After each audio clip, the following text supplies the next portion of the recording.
अस्सलामुअलैकुम दोस्तों, मैं हूं आपका मेज़बान उसामा एजाज और आप देख रहे हैं इल्म अमानत। दोस्तों, आज हम जिस मौजू पर बात करने जा रहे हैं वो निहायत दिलचस्पी का हामिल है। इस्लाम में 4 शादियां क्यों जायज़ हैं और क्या खामद पहली बीवी की इजाज़त के बगैर दूसरी शादी कर सकता है? ये वो सवाल हैं जो ज़ुबान ज़द आम है।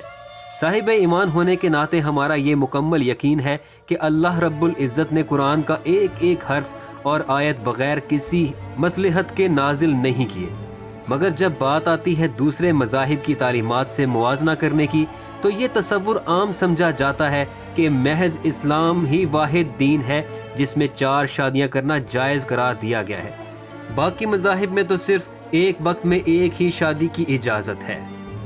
दोस्तों, एक से ज़ायद शादियों के पीछे मौजूद मसलहत को आज साइंस भी साबित करती है। लिहाजा इस वीडियो के जरिए हम आपको इन दोनों सवालों का जवाब दीगर मज़ाहिब की तालीमात के मवाज़ने और साइंटिफिक लॉजिक के साथ देने की कोशिश करेंगे। लिहाजा मुकम्मल जवाब जानने के लिए इस वीडियो को आखिर तक देखें ताकि वाज़े हो सके कि दूसरे मज़ाहिब और साइंस का तसव्वुर इस्लाम से मुख्तलिफ है या नहीं है।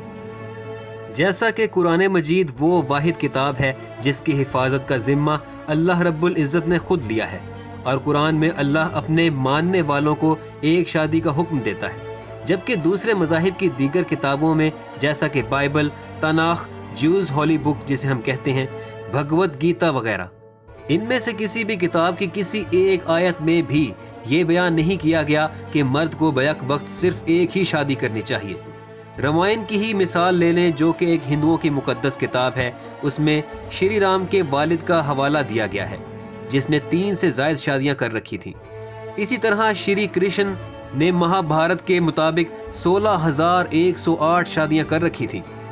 द विष्णु पुराना के चैप्टर नंबर 24 की वर्स नंबर 1 के मुताबिक एक बरहम ज्यादा से ज्यादा 4 शादियां कर सकता है। दोस्तों, अब हम देखते हैं कि यहूदियों की मुकद्दस किताब में 1 से ज़ायद शादियों के हवाले से क्या हुक्म है। तो पता चलता है कि मर्द जितनी शादियां चाहे कर सकता है। इसी तरह बाइबल, जो कि ईसाइयों की मुकद्दस किताब है, इसमें भी वाज़ेह तौर पर मर्दों को जितनी चाहे शादियां करें मुकम्मल इजाज़त दी गई है। हज़रत इब्राहीम अलैहिस्सलाम की 3 अज़वाज थीं, जबकि हज़रत सलमान अलैहिस्सलाम की 700 अज़वाज थीं। ये तो चर्च और कलीसे हैं जिन्होंने बाद में आकर ईसाइयों और यहूदियों के लिए एक वक्त में एक ही शादी की पाबंदी आयद कर दी है, जबकि बाइबल में ऐसा कोई हुक्म मौजूद नहीं। इसी तरह यहूदी कम्युनिटी के मजहबी पेशवा चीफ राबाई ने 1950 में एक कानून पास किया जिसके मुताबिक यहूदी सिर्फ एक ही शादी कर सकते हैं।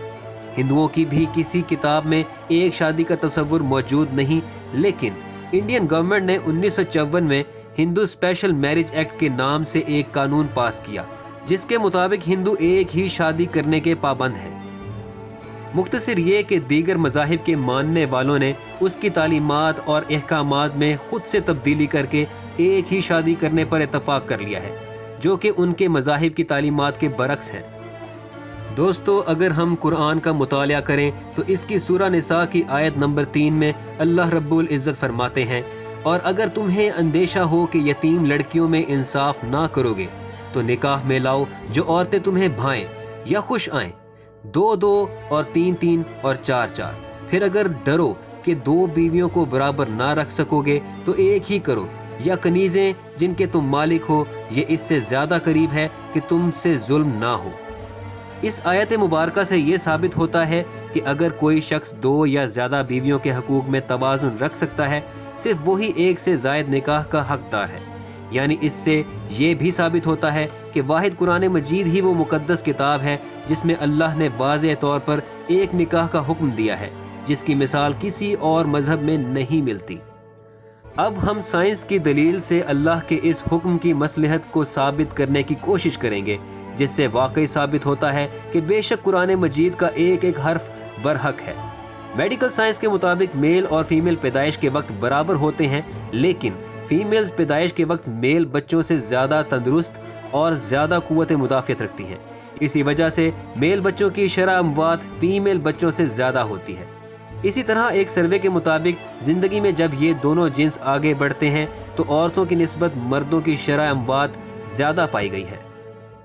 اگر ہم آج کی موجودہ دنیا کی آبادی کا جائزہ لیں تو ہمیں پتہ چلتا ہے کہ خواتین کی تعداد مردوں سے زیادہ ہے۔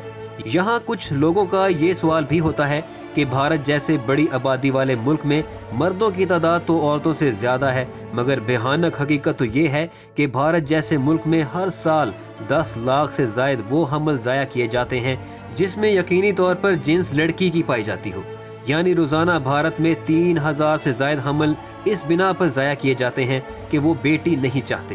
اگر یہ جاہلانہ سوچ ختم ہو جائے تو یقیناً بھارت کی آبادی میں بھی باقی دنیا کی طرح خواتین کی تعداد مردوں کی تعداد سے تجاوز کر سکتی ہے۔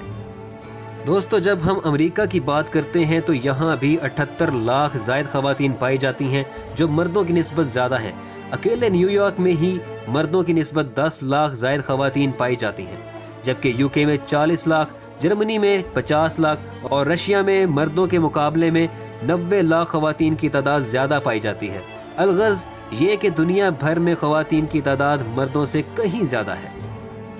اگر یہ مان بھی لیا جائے کہ ایک مرد کے لیے ایک ہی عورت کا قانون جائز ہے تو امریکہ جیسے ملک میں ان 78 لاکھ خواتین کا معاشرے میں کیا مقام ہوگا جو مردوں کی نسبت اضافی تعداد میں موجود ہیں؟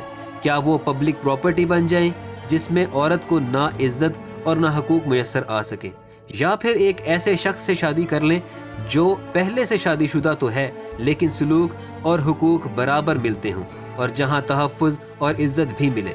کیونکہ ایک سروے کے مطابق امریکہ جیسے ملک میں ایک مرد کے اوسطاً 8 خواتین سے تعلقات استوار ہوتے ہیں، تب جا کر وہ کسی ایک کے ساتھ شادی کر کے اپنی باقی کی زندگی گزارتا ہے۔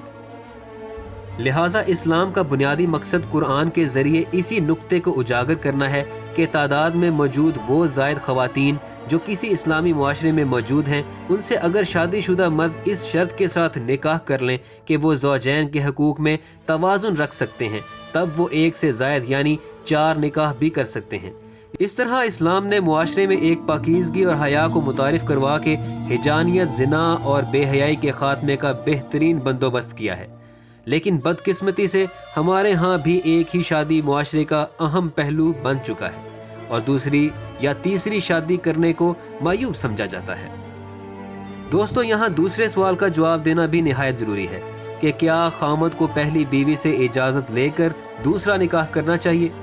تو یہ ہرگز خامد پر لازم نہیں۔ یقیناً ایک عورت کے لیے اپنا خامد تقسیم کرنا اس کے لیے ایک بڑا نقصان ہے، لیکن وہ خواتین جو اسلام کو اچھے سے سمجھتی ہیں اور اس پر عمل بھی کرتی ہیں، وہ اپنے چھوٹے نقصان پر بڑے نقصان کو ہرگز ترجیح نہیں دیتی۔ جب اسے نظر آ رہا ہو کہ اس کا خامد کسی ایسی عورت سے نکاح کرنے جا رہا ہے جو بالآخر پبلک پراپرٹی بن جائے گی، ایسی صورت میں وہ ہرگز نہیں چاہے گی کہ اس کی بہن کی زندگی برباد ہو اور وہ مجبور ہو کر بے راہ روی کا شکار ہو جائے۔